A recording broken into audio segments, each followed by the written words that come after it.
Hello বন্ধুরা, আমি মৈনাক চলে এলাম নতুন একটা ভিডিওতে। আজকে এই ভিডিওতে কথা বলবো দাদাগিরি সিজন 11 এপিসোড 3 কে কেন্দ্র করে।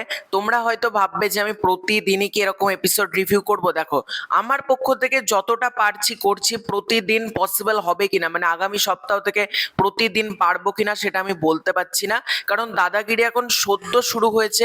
সেই কারণে এপিসোড 1, এপিসোড 3, এপিসোড মানে এগুলো করছি। ভবিষ্যতে যত এপিসোডগুলো আসবে সবগুলো কি করতে পারবো সেটা আমি জানি না, সেটা সময় কথা বলবে। তবে আজকে এই জন্য এপিসোড 3টা নিয়ে কথা বলছি। পরবর্তীকালে কোনো এপিসোড নিয়ে কথা বলবো কিনা সেটা আমার সময়ের উপর ডিপেন্ড করছে। আমার মানে ধরো 60টা 70টা এপিসোড হচ্ছে, সবগুলোরই তো এরকম ভাবে ভিডিও করা সম্ভব না না। মাঝে মধ্যে করব, এটাই যা। তো দাদাগিরির গতকালকের পর্বটা কেমন হলো আমাকে যদি একটা কথায় বলো। গতকাল বাচ্চারা এসেছিলেন এবং দেবদা যা মজা করেছে, গতকালের এপিসোডটা ফাটিয়ে এনজয় করেছি আমি, এবং ভালো এন্টারটেনমেন্ট ছিল গতকাল। এবং যেসব বাচ্চাদেরকে আনা হয়েছিল তারা এত মানে স্মার্ট, মানে এই বয়সেই এত কিছু তারা জানে, তার জন্য তাদেরকে কিন্তু অবশ্যই প্রশংসা করতে হবে। মানে দাদাগিরির এই গতকাল যে বাচ্চাদের সাথে দেবদার যে খুনসুটি, দেবদার মজা, সেটা কিন্তু প্রচন্ড ভালো লাগছে। যেমন একটা বাচ্চা বলছে আমি বড় হয়ে বিজনেসম্যান হতে চাই, বলছে ল্যাপটপ কম্পিউটার বিক্রি করবো। দেবদা বলছে যদি বিক্রি না হয়, বলছে তুমি ইয়ে করো, আমার হয়ে একটু অ্যাডভার্টাইজমেন্ট করে দিও। মানে সেই জায়গাটা দারুণ লেগেছে।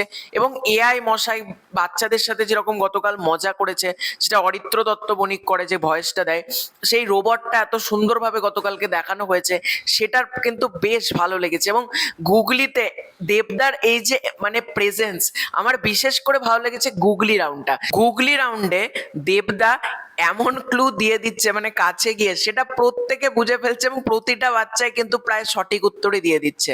মানে দেবদার ক্লুগুলো এত স্মার্ট এবং এত সুন্দর, এবং দেবদা এত সুন্দর বাচ্চাদের সাথে মজা করেছে না। মানে গতকালের এপিসোডটা তোমাদেরকে বলবো, যারা দেখোনি জি5 থেকে অবশ্যই এপিসোডটা দেখো, তোমরা মজা পেয়ে যাবে। দেবদা এত সুন্দর বাচ্চাদের সাথে মজা করেছে এবং বাচ্চারাও এত সুন্দর তারা উত্তর দিয়েছে, সেটাও কিন্তু দেখতে খুব ভালো লেগেছে।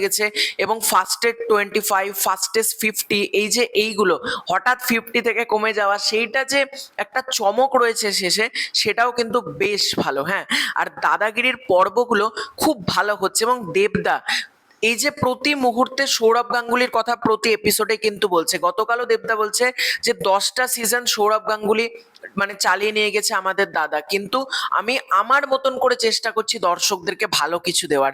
এটাই হচ্ছে দেবদা, সবাইকে মানুষটা সম্মান করতে জানে, সবাইকে মানুষটা ভালোবাসতে জানে।